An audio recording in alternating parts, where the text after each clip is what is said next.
Perairan Selat Malaka merupakan jalur tersibuk perdagangan dunia. Ratusan kapal setiap hari melewati jalur laut tersebut. Selama bulan Januari hingga Juli tahun 2019, Kantor Pencarian dan Pertolongan Basarnas Banda Aceh sudah melakukan 6 kali medevac atau evakuasi ABK asing yang mengalami kecelakaan kerja di atas kapal.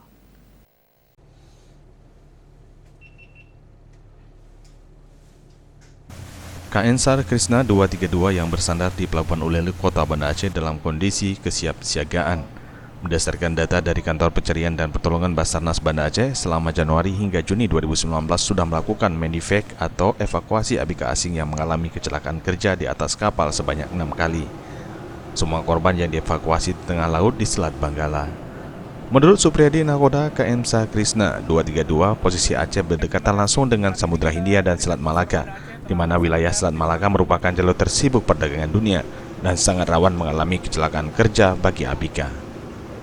Untuk korban yang dievakuasi ke Banda Aceh didominasi kapal berbendera asing dan kebanyakan mengalami kecelakaan kerja sehingga diperlukan penanganan evakuasi yang cepat untuk menangani medis bagi ABK tersebut. Tim Liputan Aceh TV.